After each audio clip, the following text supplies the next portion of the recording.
എൻ്റെ പേര് മഞ്ജു. ഞാനിവിടെ തൃശ്ശൂർ അളകനന്ദയിൽ വെസ്റ്റ് ഫോർട്ടിലുള്ള അളകനന്ദ എന്ന് പറഞ്ഞ റെസിഡൻസിയിലാണ് എനിക്കിവിടെ ഫ്ലാറ്റ് ഉള്ളത്. അപ്പോൾ തൃശ്ശൂർ ബിൽഡേഴ്സിനെ കുറിച്ച് പറയുകയാണെങ്കിൽ ഞാനൊരു 2009 ഞങ്ങളുടെ ഈ അളകനന്ദ ഫ്ലാറ്റ് ഹാൻഡ് ഓവർ ചെയ്തിട്ടുള്ളത്. അപ്പോൾ അതിന് മുമ്പ് തന്നെ നമ്മൾ ബുക്ക് ചെയ്ത അന്ന് മുതൽ തന്നെ TPBL ആയിട്ടുള്ള ബന്ധമാണ്. പത്മകുമാർ സാർ എന്നൊക്കെ പറഞ്ഞാൽ ഇത്ര അടുത്തറിയാവുന്നതാണ്. അത് എനിക്ക് മാത്രമല്ല, TPBLൻ്റെ ഏതൊരു ഫ്ലാറ്റിൽ താമസിക്കുന്ന ഏതൊരു അവരുടെ കസ്റ്റമർ ആയാലും പത്മകുമാർ സാർ എന്ന് പറഞ്ഞാൽ ഈസിലി റീച്ചബിൾ ആണ്. എനിക്ക് എടുത്തു പറയാവുന്ന ഒരു കാര്യം എന്ന് പറഞ്ഞാൽ പത്മകുമാർ സാറ് അവരും അവരുടെ ടീമുമായിട്ടുള്ള അവരുടെ കസ്റ്റമർ റിലേഷനാണ് എനിക്ക് ഏറ്റവും എടുത്തു പറയാവുന്ന ഒരു കാര്യമായിട്ടുള്ളത്. എത്ര കൊല്ലം കഴിഞ്ഞാലും നമ്മൾ അവരുടെ സർവീസിന് ഒരു കുറവ് അവർ വരുത്തുന്നില്ല. കാരണം എനിക്ക് അനുഭവം ഉള്ളതാണ്. എൻ്റെ ഫ്ലാറ്റിലൊരു ചെറിയ ഇഷ്യൂ ഉണ്ടായിട്ട് ഒരു 8 കൊല്ലം കഴിഞ്ഞിട്ടാണ് ഇഷ്യൂ ഉണ്ടായത്.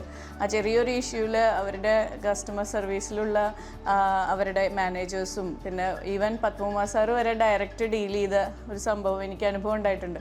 അപ്പോൾ ഏതൊരാൾക്കും ബുക്ക് ചെയ്യണമെങ്കിൽ തൃശ്ശൂർ ബിൽഡേഴ്സിൻ്റെ ഏത് ഫ്ലാറ്റിലും ധൈര്യമായിട്ട് ബുക്ക് ചെയ്യാം. പിന്നെ അത് മാത്രമല്ല, അവരുടെ ഓരോ പ്രോജക്റ്റും ഒന്നിനൊന്ന് മെച്ചപ്പെട്ടിട്ടാണ് വരുന്നത്. അവർക്ക് ഒരു പ്രൊജക്റ്റിലുള്ള എന്തൊക്കെ കുറവുകളുണ്ടോ അത് അടുത്ത പ്രൊജക്റ്റിൽ ഇപ്പോൾ അവർ സോളാറൊക്കെ അവർ ചെയ്തു കൊടുക്കുന്നുണ്ട്. അവരുടെ കോമൺ ഏരിയയിൽ പുതിയ പ്രോജക്ട്സിലൊക്കെ സോളാറും ഉണ്ട്.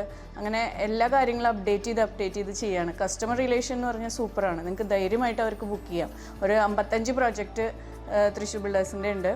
അപ്പോൾ നിങ്ങൾ അടുത്തതായിട്ട് എന്തെങ്കിലും ഫ്ലാറ്റ് വാങ്ങാൻ ഉദ്ദേശിക്കുന്നുണ്ടെങ്കിൽ അല്ലെങ്കിൽ വില്ല വാങ്ങാൻ ഉദ്ദേശിക്കുന്നുണ്ടെങ്കിൽ ധൈര്യമായിട്ട് തൃശ്ശൂർ ബിൽഡേഴ്സിനെ സമീപിക്കാം. Thank you.